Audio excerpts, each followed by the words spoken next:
Morning, everyone. Welcome to our webinar today. Talk about propane school buses and how we can help reduce transportation costs and leverage an existing grant that we'll hear more about today. We're going to give it one more minute just to let a few more folks join, and then we'll get cranking with content. Thanks for joining us this morning.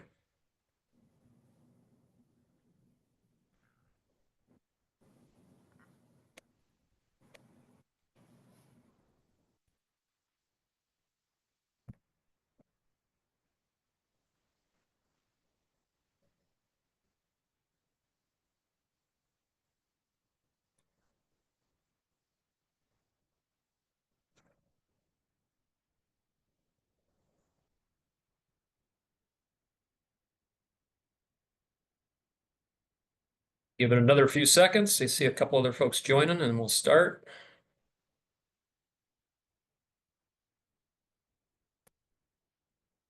All right, Chelsea's giving me the high sign. Welcome, everybody. Good morning. Happy Wednesday to everybody.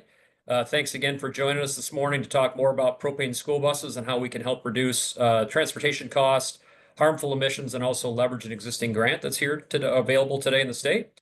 Want to introduce our esteemed speakers first. I'm lucky enough to share. I'm going to be your MC today. My name's Todd Mile, the EVP of Sales Marketing Service at Roush Cleantech. So today we're going to hear from Tim Christian, who's the Director of Facilities and Transportation at Northview Public Schools. We're going to hear from Ross Robert, who's the Garage Supervisor for Livonia Public Schools. Katrina Morris, who's our Executive Director for MAPT. Steve Whaley, who's our Propane Segment Lead at Bluebird. And then Brian Ragor from Ferrogas, who leads their autogas sales effort. So again, thank you for the panelists for joining us this morning, and thank you for everybody to dial in and listen and learn today. Click, please. So again, I'm Todd Mao, EVP of Sales Marketing and Service at Roush. I've been with Roush for 17 years now. So for the Michigan-based folks that are on, actually, I see a few people from out of state. We've got some folks from Illinois and Maine on as well. So thank you for joining here today. So Roush is a Livonia-based company. Next year, to be honest with you, we'll celebrate, it's hard to believe, our 50th anniversary. Our founder, Jack Roush, if you're into cars, into automotive, into racing, it's an honor to work for Jack and his team. So a little bit about the company. Roush Industries is probably the arm of the enterprise you don't hear much about. Those are the engineers for hire as we help people develop products. A lot in the mobility sector. We'll talk more about that. Our NASCAR racing team, now co-owned with Brad Keselowski, that's based down in Concord, North Carolina. Roush Performance, well known for hot rod Mustangs. Now, to be honest with you, it's F-150s and Super Duties. And then I think the funnest group of the bunch here we're going to talk more about is Roush Cleantech, formed back in 2010 with a focus on propane technology. Click, please. So again, a Michigan-based company, honored the fact that we're here in Michigan. We've got almost 5,000 employees, but when I first joined the company back in 2008, we were very much automotive focused, and a credit to Jack and our ownership. We've diversified over time. And I think why this is important is you that are new here on this call to looking at propane, looking at alternative fuels.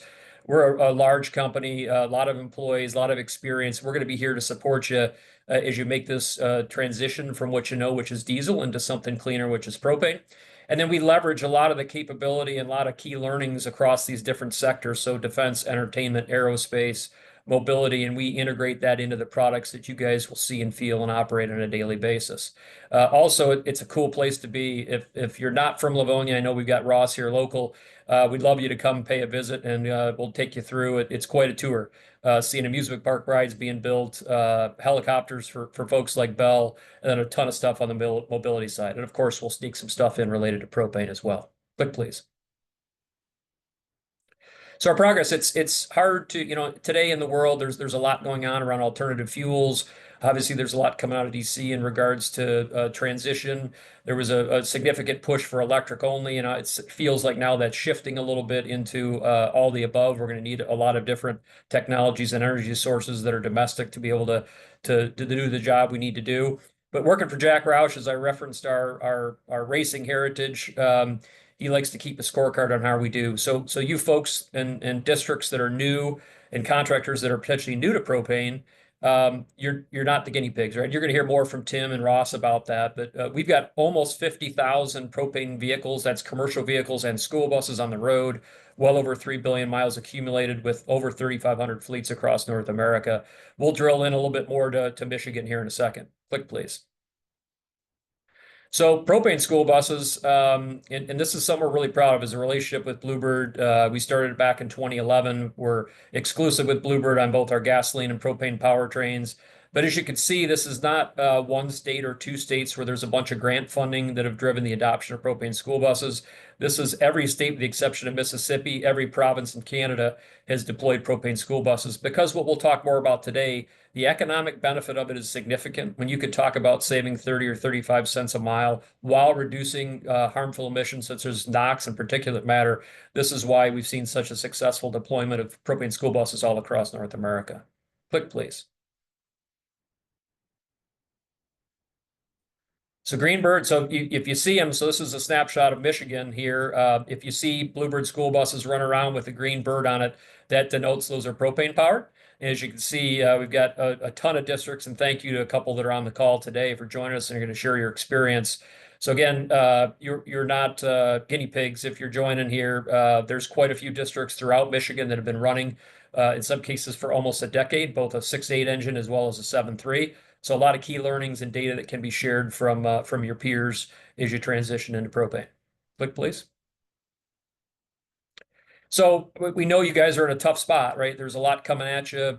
For the past 4 years, it's been you got to do EV only, or that's been the push. But ultimately, we know you're getting pushed from sustainability officers, business officials in your district to reduce cost.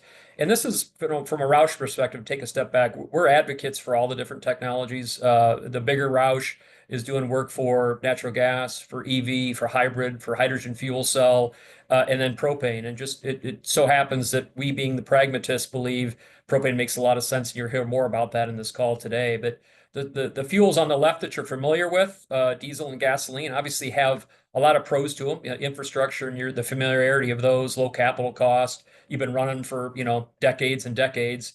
But the cons are there's increasing complexity, there's volatile fuel prices, there's scarcity, there's a push for environmental improvement, which both those fuels don't really offer. Then on the right side, those are really the emerging technologies that EV is getting closer to being more commercially viable. Still needs significant subsidy, and then fuel cell, it seems to be is the fuel of the future. It seems like for 10 years we've been talking about it. It's still the fuel of the future. So probably not in student transportation. Probably more over the road is where you'll see hydrogen fuel cell take root. But again, we think propane because of the benefits of ease of fuel infrastructure. You'll hear about it. Significant range. Operates well in the cold. We hear quite a few districts call it actually clean gasoline because the emissions profile of it. But then you've got a lot of the pros, right? The environmental aspect of it, the low operational costs, the emissions reductions, as I mentioned, but you don't have the cons of the capital cost and the duty cycle limitation. So we think propane, and we get the question quite a bit: is it a bridge or a destination? And I think you'll hear today from the panelists why we think it's if it's not a long bridge, it's definitely a destination for sure. Click, please. So I referenced it. We are exclusive, so we're connected to Ford. So those of you who are familiar with Roush, we've had almost a 50-year relationship with Ford. It's unique in that Ford gives us access to their controls for their engines. So we take a Ford-based engine, work the controls for both propane and gasoline, and then integrate it into the Bluebird school bus, which Steve's going to share more detail on in a second. But it's exclusive and it's unique in the industry. You don't see a partnership that's lasted now for now 12 years and going. And we've just recently renewed that partnership through the end of 2030 and likely will go beyond that. So it's a great marriage of a base engine from Ford Motor Company, a technology provider and integrator at Roush, and those guys at Bluebird that have been building school buses for almost 100 years. So great partnership and look forward to many more years to come. I'm going to turn it over to Mr. Whaley, propane segment leader at Bluebird, to talk a little bit more about propane and the product. Welcome, Steve. Todd, thanks, and I appreciate the marriage we've had and renewing these vows, for the third time. But at Bluebird, we have four options in the powertrain. Your tried and true diesel that we've had for so long, of which nationwide there are 418,000 of them on the road. Gasoline has about 29,000 on the road now. We have 25,000 in propane and about 4,000, just under 4,000 in the electric. And we do sell more electric buses than anybody else out there that produces them. So in the relative cost comparison on this, I can't speak specifically for Michigan, but on a nationwide, your delta over your base diesel price, is gasoline is just a couple thousand less. Propane is a few thousand more. And then electric, well, is a few more thousand more on there, but we do offer all four of them. But let's focus on the two clean ones, okay? We have zero and near zero. I know you heard these terms before. Electricity has zero tailpipe emissions. We're not doing full life cycle analysis here. We're just going to talk about what the bus produces. We've got 2,500 of those now deployed in 41 states. And we have a new battery that now allows us up to 150-mile range. And that's still dependent, on climate as far as weather and the geography and such. The maintenance costs are substantially less on EV buses. We don't have the analytical data on that like we do on propane, because we've been doing propane for a longer period of time. The infrastructure, I think most people are getting real familiar with what it costs to put in, low level 2 overnight charging. More folks are moving into the fast charging, and those pedestals are a little bit more expensive. That doesn't include the power getting to your place. But this is one of the reasons why propane over on the right side shines so much brighter. We've got quite a few of them. There's quite a few school districts nationwide now, 1,100 of them. And with our 3 fuel storage options on the bus, our largest one lets you go more than 400 miles. We do have a national average of about $3,700 per bus per year in fuel and maintenance savings over our diesel. We'll get into a little bit more of the sense in that. But Brian Ragor is going to talk about infrastructure because of all the energy sources out there, including gasoline and diesel. Propane has the best, lowest cost infrastructure and fuel cost than any of them. All right, so how near is near zero? We have 2 very toxic emissions, particulate matter and NOx, that we focus on most, and that's what the EPA and CARB wants us to do. So in particulate matter, propane virtually has none, so we don't even have a particulate matter filter on our propane buses. So that's one thing you can check off. You don't need to be able to change out. The NOx reduction, University of West Virginia did a study, not on a dynamometer, because our diesel buses and our propane buses both meet the EPA regulations, but they wanted to find out how much less propane really is. So they put their own mobile emission equipment on both buses, both same year, and drove it for 2 months. And it was 96% less back then. So with upcoming increased regulations, it's going to be more difficult for OEMs like us to be able to put diesel on the road to meet those emissions, and it's going to be a substantial cost increase as well. All right, so what is propane? It's American-made fuel. We produce more of it than any other country in the world. We know it's clean because we use it in our grills out on the back deck, and we let it touch our food.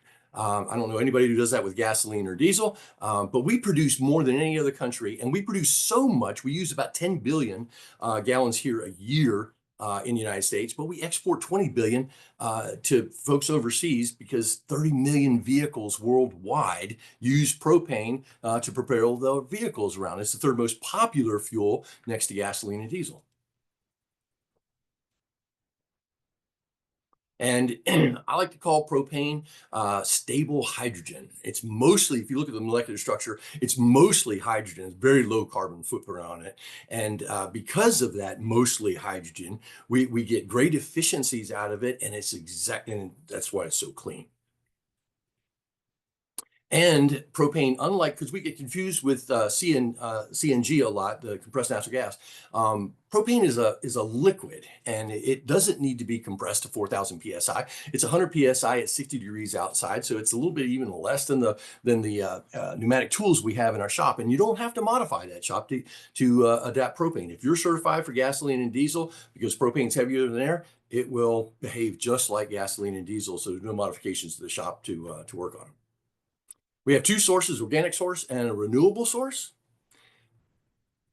And that renewable source comes from 9 different feedstocks that we have now, pathway with CARB. And anytime you're making sustainable aviation fuel or renewable diesel, you get a byproduct of renewable propane. And with a carbon intensity of 80 for just regular propane, our renewable propane has a carbon intensity of 20. So we're substantially dropping that. Nationwide, just to compare it to the grid, we're about 130 on a carbon intensity of the grid. All right, so let's look at Trey Studstill down in Georgia. We can go to the next slide here, and let's take a peek. He was on our STN panel. This is his infrastructure there, but let's go to the next slide with the numbers on there that show what kind of savings he's actually getting. So I asked Trey, I said, Trey, how much did you spend on propane in the last 12 months? Oh, that was easy, $1,095,000. Okay, how many miles did you go? Well, 2.6 million miles. So he's got a 42 cents per mile cost to operate his buses on propane. But when he takes the same numbers for diesel, it's 85 cents a mile. So he's saving 43 cents a mile times 2 million miles. I mean, we're talking more than some lunch money here. Let's go to the next one. This is Dennis Ryan in North Penn, up in Pennsylvania. His buses, he's almost 90% propane now. And with that, he's enjoying quite a bit of savings. Now, he gets diesel and propane through a cooperative there, and it's super cheap. These are the lowest numbers I've ever seen. But you can still see that he is saving almost 50% on a cost per mile basis for his district in operating on propane buses. Now let's take a look at Anthony Jackson down in Bibb County, Georgia. He was on a podcast with me. We can go straight to his numbers because I want to focus on his, because we not only did it for the fuel costs, but I did a follow-up and said, hey, what is your maintenance cost for those same time period? Well, his 27 cents a mile in fuel costs added another 23 cents a mile. And I know these got rounded a little bit, but it rounds up to 51 cents a mile. That's over 2 million miles. That's $1 million a year. He is saving his district with 120 buses operating on propane. Let's go to the next one. One of the things I like to brag about is we have 60% of all of our buses are non-diesel. And when we have built our propane buses down Fort Valley, Georgia, we drive them to every one of our destination locations. And we're able to do that because of the infrastructure that Brian Raygor is going to talk about here in just a second, on where you can fuel your propane, not just behind the gate where he's going to set up a really great fuel station for you, but along the way. There's 2,700 public stations where you can get that done. And I'll close with this last slide. I'm from Alaska. I love to talk about, my home state. But one of the things I like to brag about is our national park there, Denali National Park or Mount McKinley National Park, you can't drive in it. You have to park your car outside the gate, and anywhere you go inside the park, you have to ride a bus. And I'm very proud to say they're Bluebird's propane buses. They wanted a quiet ride. They needed energy in the park, and they already had propane and all the ranger stations and everything else. And it's so portable, we can make it happen. And it starts at minus 50 degrees. Let's introduce Brian Raygor with Feral Gas. There's some resources there. We have lots of podcasts if you want to go and hear specifically about any of the alternatives there. But Brian Raygor is going to tell us exactly why propane is the favorite among all alternatives. Thanks, Brian. Thank you, Steve. So my name is Brian Raygor. I am with Feral Gas. Feral Gas, we have multiple divisions, our largest being our retail division, where we're doing home delivery or commercial delivery. But a lot of people also recognize us as Blue Rhino, the cylinder company. I work in the auto gas division where I focus on just working with customers that are using propane as a motor fuel. We have multiple different fueling options that can be done. Steve actually touched on the fact of public refueling stations, but I'm going to focus more on when you make the change to having propane vehicles, the question becomes, how do I get my fuel? What we're going to do is we're going to bring out fuel for you. We're going to bring out all of the equipment. And most places start with 1,000-gallon tank. They can have different options on there, whether it's mechanical or digital dispensers. We can have fuel management. We can do single dispensers or dual dispensers. Next slide. And we can set them up so as your location grows and continues to buy more propane vehicles, we can add different equipment. So it's actually very easy to do. On our site, we look at what it's going to take for, future growth and take that into consideration. A lot of times, we'll get a notification that someone is trying propane or they've forgot to reach out and try to find a source for it. So we can bring propane to you in a temporary situation. We have mobile fueling trailers that can be put on site for short periods of time. Another option would be the next slide. With propane being so versatile, we can actually deliver it straight to your vehicles from the bobtail. Um, And another option would be if we have an option or if we're not able to get electricity to a facility, we can actually hook everything up with a generator. The generators are great because if we've got power outages or storms, we can still run all of the equipment to get fuel into your vehicles. We've actually expanded on this and we used generators to power electric vehicles. So there's versatility when it comes to using propane. All of the stations are set up with safety features. The new low emission nozzle makes it extremely easy to fuel the vehicle. There's no requirements for any PPE. Next slide. And again, like I said, we have multiple safety features built into the system so that they'll meet all of the codes, fuel filters, shutoff valves, items like that. How much space is needed for putting in a propane fueling station? I like to tell people roughly for a simple setup of 1,000-gallon tank, you're going to use about the same amount of space as a single school bus. That's that's a pretty standard operation. That'll include all of your crash protection, the tank, and dispenser. Thank you. I'm now going to turn it over to Tim Christian.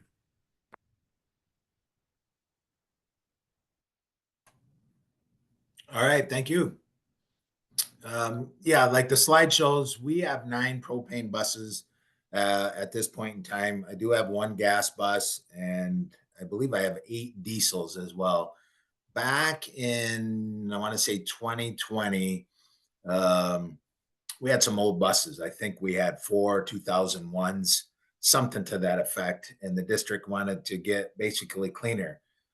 We sit on our site here, transportation sits by a middle school, by an elementary school. And some of those old diesel buses would throw some black gas or exhaust, and we had evidence of it on the pavement. It was just kind of gross and dirty, and we get calls from the school. Yeah, kids are getting headaches and blah blah blah. Right, so they wanted me to look into getting a little cleaner. And for our district, we're not real big. I only have like 13 buses that do main routes. We're 14 square miles, so we're kind of small. We chose propane to go cleaner. We piggybacked.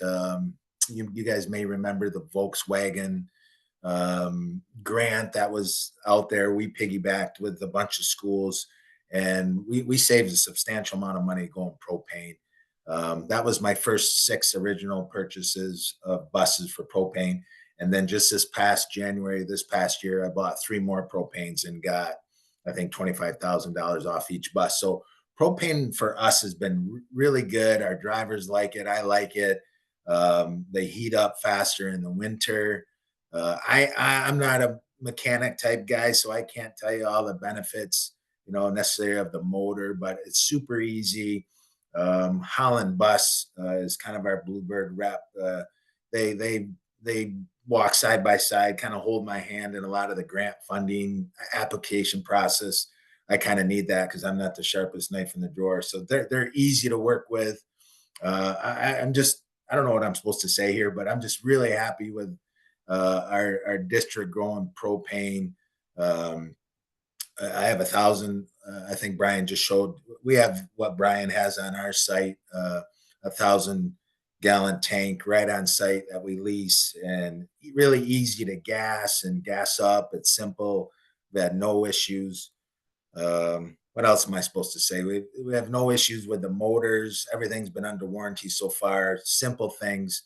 My mechanic even said the other day, it's just things that it has nothing to do with propane. So we had no major issues. So yeah, I couldn't be happier. And my next purchase is going to be a lift bus, and it's going to be propane here if we have a bond that goes through. So I'm going to keep purchasing them. I think they started making transit buses. We like to have 3, 4, 5 transit buses on site. I think the propanes are going to start, or are going to be in that type of bus. So that'll be my next purchase after that. So yeah, that's what we have here at Northview, and we're on the west side of the state in Michigan. So um, I think our longest, I looked this the other day, our longest trip we've gone, I think, is 300 miles and did not have to refuel. That's awesome, Tim. That's a great summary. I guess a quick question for you. Just any key lessons learned now that you've been doing this for almost 4 years? Anything you want to share with the audience? I guess I heard you say lean on your dealer, Holland. You got Roush here local in Michigan as well. Anything else you want to share with the group? Yeah, both those group, Roush and Holland Bus Company in Holland, Michigan, our Bluebird rep. They've just been really good. Even from purchasing the bus, they kind of helped me walk through the MSBO site, and I oversee facilities as well, so I have my hands in a lot of things, and I need lots of help. And Kenny over there at Holland Bus has been awesome, and this group, anything I need, they kind of get the help I need. And no, not really. It's pretty easy transition to propane, even from my mechanic and what he had to learn, which it wasn't much. I mean, the group on here probably could go into a little more detail about the engine, but we had a really simple transition. We just, maybe had to run some more electric over for the propane tank that went in. But anytime we needed each bus fuel, our vendor came out. It's been really easy transition. I mean, basically, if I can do it, anybody can do it. So I'd highly recommend propane and its advantages. And you got to give yourself more credit, man. You're doing a great job. We appreciate it. Hey, one more question for you. So, in the fueling side, do you have a fueler, or do your drivers fuel these buses? Our drivers do it. So once we got in the 1,000 gallon, it's 1,000 gallon tank. Once we got that in and settled and usable, I train, basically our mechanic does it. He trains all our new drivers, takes maybe 5 minutes. It's super simple. It's basically like plugging in I think I saw a picture of it, like your gas grill earlier, the Blue Rhino little propane tank there. Is pretty much doing the same thing. You have a trigger nozzle, you screw it on, super simple. Just basically it's like diesel. You fill it up, and I make my guys wear gloves and a shield just for protection, but we've never had an incident. It's really simple. I do make our group. There's some testing through our propane vendor, that they have to watch a couple videos and do a test, just for liability reasons, I think. But that's pretty easy as well. Well, that's great, Tim. Thank you. And I think you said it. It takes a village, right? We're all strapped for time, and leaning on your partners to help get you to the end goal is what we're all here for. So appreciate you sharing your story. I'm sure there'll be questions as we get towards the end. Let me now turn it to Ross Robert from Livonia Public Schools. Ross, thank you for joining us this morning. Thank you for having me. As it says there, we have 31 propane buses, and we're actually from the first round of the Eagle Grant, we have 3 coming. And we love them as myself and as the mechanics in the shop. In terms of maintenance side of doing oil changes, the cost of it versus diesel, the downtime with diesels, you got your oil change, your services, and then you have your regeneration that you have to do, which is roughly around an hour and a half to perform. And then that's just more downtime that it's not on the road taking kids to where they need to go. So in that standpoint, we like propane because it's time effective. And terms of drivers, they love them because they're quieter. They're very easy to start, whether it's hot outside in the summertime or super cold. As you know, in Michigan, we get cold winters, so they fire right up, and they love them because, mile or two down the road, they're inside the bus is warm. Where a diesel, you have to start up. There's a lot of lead time. with starting them with letting them idle longer, and you're using more fuel when you're idling, and then you're also you're getting all that soot within the DPF, diesel particulate filters, plugged up.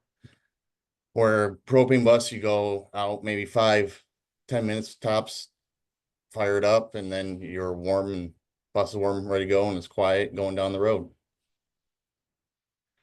Yeah, it's great feedback, Russ. I think when Steve was sharing some of his TCO data from other districts around the country, I think those are dollars that maybe don't get counted in those cost per mile savings. Is the one, you got to have resources and staff there to start the buses earlier, right? Then additional wear and tear on engines and after treatment systems, just letting them idle to get warm, right? So maybe you when it's really cold here in Michigan, obviously Monday it was 75, today it was 30, right? But when it gets really cold in the winter, do you plug these buses in, the propane buses?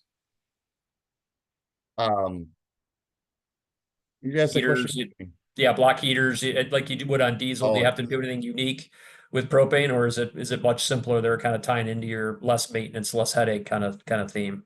less maintenance, less headache. Yeah, I mean, there's no plug-in that we do here. It's going out, and it's easy as starting your car up before you're coming in into work. What about support, Ross? Getting the technicians on your team trained. What does that look like, and how's that experience been? We send our guys out to Fair State, and through Bluebird, and they have propane. Rush Propane is there, that has a really good training course there. And also we've been down to Livonia Roush, and they put on a little um, training course there as well. And they've actually, guys are really good over there. They've come to our garage here and helped us quite a few times. Cool. I know, appreciate the background. I'm just wondering, you've got quite a few folks on the call here today on the webinar that they know diesel, right? So any advice you'd give them in that transition from diesel to propane? Yeah, I mean, the biggest thing going from diesel to propane is just the time of maintenance on it. There's a lot of downtime with diesel in terms of the after treatment system, which maybe a lot of you may agree with me, maybe not. The high cost of them, the parts availability, and the time it takes to service it. And propane that doesn't have all those components, and it's comes down to time is why time and clean energy is why we made the transition to go more propane than diesel. Hey, Todd, can I ask Ross a question real quick? And this is all Sure. selfishly motivated.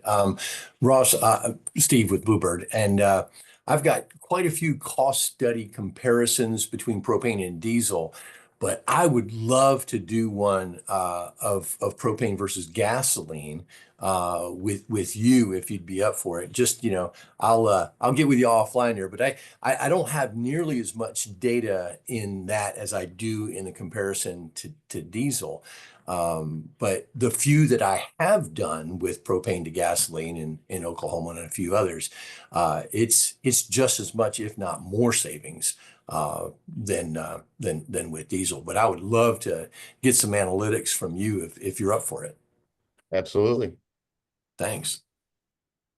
Ross, thanks for sharing your story. We'll likely have more questions for you at the end. And again, a pride point, Roush being a Livonia-based company, Jack Roush, this is definitely a pride point that you guys are doing this, and he kind of considers this his home city, right? I know he was born in Ohio, but this is his home city. So thanks again for doing it. Thanks for being on the call today. And I'm going to now bring on the woman that has all the magic and the money. That's Katrina Morris.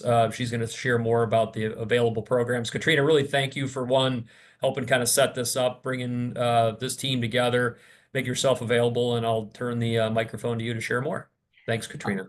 Yep. Well, thanks for having me. And for Ross and for Tim, you know, I heard Tim say that he was looking at new purchases, you know, possibly down the road. Well, now would be a good time. So if we can, I am with the Michigan Association for People Transportation, and MAPT is a part of a group called It's Electric, and It's Electric has these different partners in it, and it's more than just electric, right? It's for clean school buses. So next slide. So I'm going to talk about the Michigan Clean Bus Energy Grant. We are in currently round 3. There was $125 million set aside, and in round 1 we awarded $30 million, and in round 2 we awarded $15 million. We made some changes as we went along the way that you guys will hear about.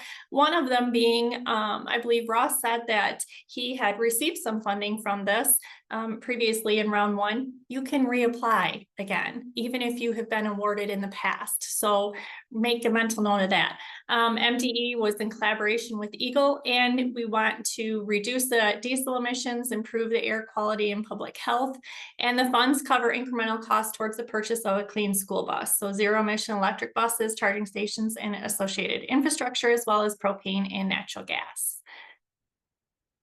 With that being said, here are the districts for round 1 award winners. You guys, I won't read all of those, but if you want to do the next slide, that'll have the ones for the round 2. So as you can see, we did have several people take advantage of this. There is, if you guys did the math in the beginning, about $80 million left for round 3 that we would like to get out to our districts. Next slide, please. This next round is open until May 2nd. It closes at 8 p.m. It's on the Nexus application. Let me tell you, you know, Tim said that he needed a lot of help with this. Okay, I don't fill out grants. I don't do stuff like that either. That's very complicated to me. So when we were working with MDE on this application, we had to make it simple enough that I could understand it and I could fill it out. When we filled it out, it literally took us about a half an hour. Transportation staff, transportation supervisors, you guys have the information. It's very quick and easy to do. So all Michigan public school districts are encouraged to apply. We do not want to have to give back any of this money, so please apply. You'll either get 70% of the cost of an electric school bus, or you could get, starts out at 25% of the cost of a propane bus, okay? Additional increments are based on your Justice 40 signs, and you could cover 90% of an electric bus or 40% of a propane bus. So Tim, now would be a good time to send that application in. Next slide. So what is the Justice 40? We had to put aside a minimum of 40% of the total funds to dedicate towards those prioritized districts. If you guys need to know if you're a prioritized district, if you go to the MAPT website, there is a section on there for 74 clean school bus grants, and it's got a whole list on there on what you guys would qualify for. But some of them were for high school or high need school districts in low income areas, rural school districts, Bureau of Indian Affairs funded schools, non-attainment maintenance, ADA accessible, and my EJ screen. So here is like the breakdown of Michigan districts, excuse me, funding by school bus types. And if you look at the middle column, that would be your propane one that we're talking about. And each one of those ADA accessible, rural school districts, free and reduced lunch, tribal, high needs, that's an additional 5%, and you can get up to 20% off of the original. So next slide. So some of the categories, and some of the guys have already gone through this, but you know, we look at the My EJ screen scores, and here is how those are configured out. That the final compensation score, you know, from all of these things above is what we really look at to see who is a high need and priority district. Next.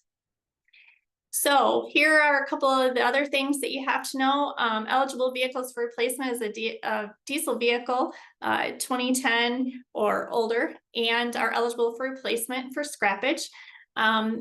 2010 or 2011 and newer, you are eligible to either auction, sale, or donate. And your district has to be the owner of the bus for at least 24 months.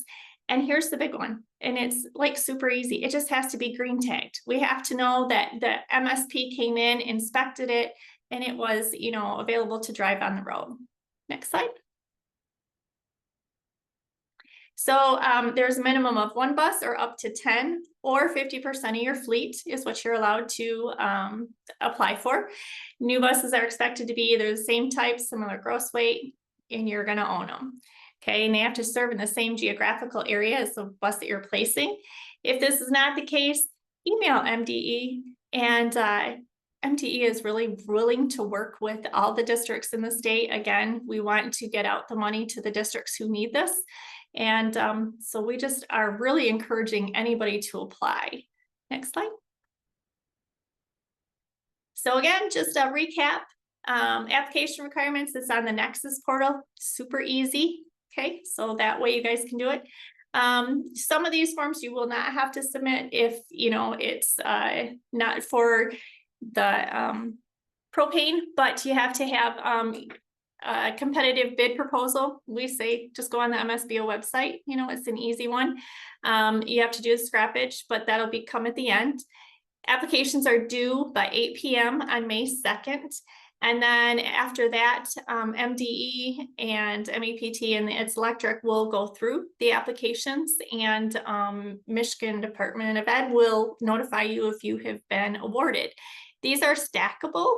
So if you have other grants, that you are going for, you can stack this Michigan one on top of that to, receive a bigger increase. But like I said, we really, really want everybody to just apply. It's there. The money is there. We want to give it out to the districts who need it for clean school buses. So please make sure you guys apply and get that in. If you guys have any questions, you can always reach out as well.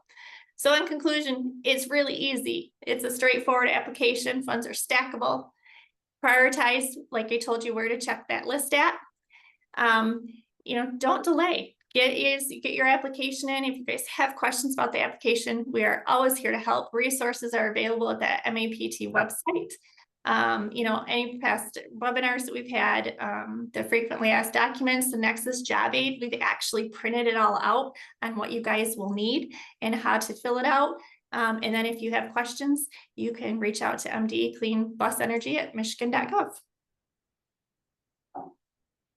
Thanks, Katrina. That was awesome. I'm not a math major, but I was just doing some math. Based on the available funding that's left, it's probably at least 1,500 propane school buses that we could fund and deploy across the great state of Michigan. So it's really exciting. Also, one other point, I don't think we mentioned it, there is a small grant available from the Michigan Propane Gas Association. It's $4,000 per bus for those that are new to propane. I think there's a limit at four units. So I think it's 16,000 per district. So that's available first come, first serve basis. I've got a couple questions coming through. I guess I can start answering a few of these. Maybe Steve can join in too. How do I get access to a demo bus to show my drivers and show my technicians? Great question. Our dealer Howland Bus here in Michigan, they've got demo buses, and we would gladly come bring that bus to you guys and walk your technicians, walk your drivers, walk anybody who's got questions, first responders, through what's different from a diesel to a propane bus, let you guys operate it.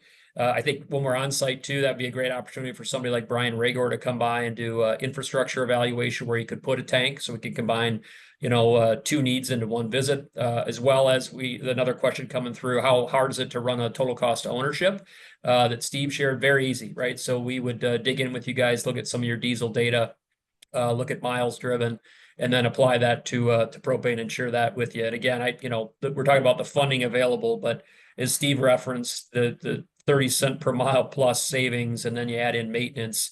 It's any funding on top is icing on the cake. I would add to that, Todd, when you do those ride and drives and you do those demonstrations, the most effective ones are when you have everybody, not just the technicians, not just the drivers, but also your business administrator, your CFO, your superintendent.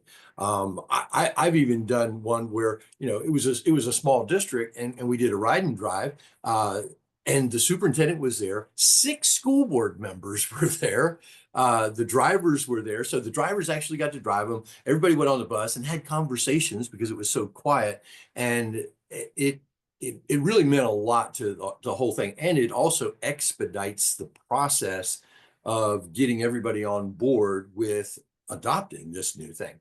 And I can't stress enough, having somebody like Brian on site to be able just to look, show the setbacks, of where it needs to be, and I know Tim mentioned he had to bring some power out to his 1,000 gallon tank, but the power required for that is basically a clothes dryer outlet. It's a 220 30 amp circuit that runs a 5 horsepower motor that pumps 10 gallons a minute to fill your bus. And that's why, Tim said it only take a couple minutes to fill it up. But having everybody there really makes it good. Yeah, great feedback, Steve. Thanks for sharing that. Another question coming through, and I think Ross touched on it a little bit. Tim, you did as well. Just what tools are available to train my technicians? That's one that we at Roush and Bluebird and Holland, we made a huge investment in that. So there's web-based training, there's on-site training. We've got factory workshops that I think Ross referenced, where we do a more in-depth, once you've got some experience running propane in your fleet, we'll bring technicians in, a little bit of course work in the classroom, but more hands-on where we're intentionally bugging vehicles and having technicians work their way through diagnosing and repair of those. So again, a ton of tools available to make sure that your technicians, your drivers. But Todd, how much does that cost? The price is right for these Michigan fleets, Steve. It's free. So the web-based training is free, the on-site based training is free, and the factory training is no cost. Okay. You got it. You got it. One other good question here is, can I come see where the engines and tanks are built? Yes. I mean, I think I mentioned it early on in my presentation. The more the merrier. Our doors are always open. We'd love to have districts and bring the more the merrier come through. So we're getting the base engine from Ford. It's produced in Windsor, comes here. We dress it with all the componentry needed for propane. We marry that up with propane tanks, fuel lines, and that gets sent down to Bluebird where it gets sequenced into their production line, just like they're building gas and diesel buses. They build propane in the same way. But I think it'd be a great opportunity for your folks to come through, look at our facility, ask questions, and just see how the technology kind of nests together. And you get a chance to meet the rest of the team. You get to meet our customer service team that will support your technicians. You get to meet the folks that'll run financials for you. You can meet infrastructure people like Brian. So again, our doors are open. Just send a note to Chelsea or Ryan or anybody at Holland Bus, and we'd welcome that. We'll even feed you when you're here. How about that? Chelsea, any more questions? We did have one come in that says, excuse me, if I start down the propane path, will I have to switch to EV eventually? Yeah, I guess I'll start. Maybe Steve, you can fill in. I mean, ultimately, propane, a couple things. One, I think Steve referenced it. We're already certified to 0.02 grams NOx. So that's the lowest optional standard coming from CARB. For 2027, the standard is going to be 0.035 for both EPA and CARB. So it shows we're kind of already future-proof beyond 27 regulations. Likely NOx will, we get to 2030, 2031, you'll see a drop to maybe 0.02. So the fact we're 6 or 7 years ahead of that is important. I think the other piece Steve referenced is renewable propane. So the fact that we can get carbon intensity down to as low as 20 with renewable propane with not a ton of cost impact, and it's a drop in fuel for the buses as well as the infrastructure. So as you get more and more pressure to get cleaner, then you start to transition more to renewable propane. So I think that's an option as well. Steve, anything you want to add to that, or Brian? I think it's going to be a mixed fleet of the future. I don't think there's going to be one energy source that's just going to totally dominate. Kind of like, I mean, even with diesel, we had a long run with diesel, but now we have gasoline, propane, EV. I do think it's going to be a mix, and there's going to be a transition based on where costs are. The materials necessary for us to build our EV buses is still rather more expensive. And until those, because we have 418,000 more diesels to replace, and we've replaced roughly 30,000 buses a year between, all the manufacturers.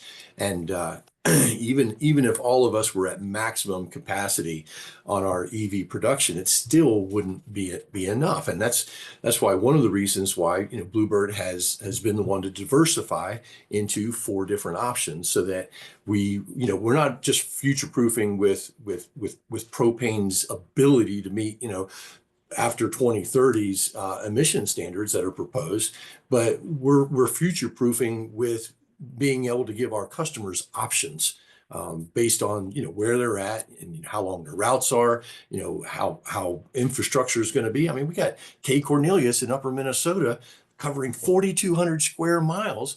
And she has 100% of her buses now on propane because she needs that kind of range. So not everything is going to be just one energy source, in my opinion. Yeah, I think well said, Steve. So appreciate it. I don't see any other questions, Chelsea, unless I'm missing any. Nope, we're all set.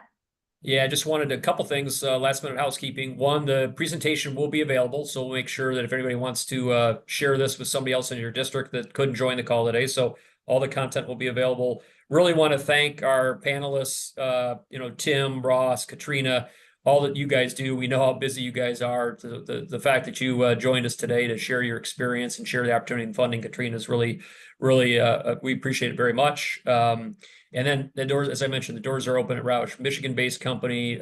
Come meet Jack Roush, come to our facility, come learn why we think propane is one of the leading horses to kind of help you guys transition away from diesel. Beyond that, everybody have a great week, have a great day, and look forward to meeting y'all face to face sometime soon. Take care. Thanks, Todd. Thank you.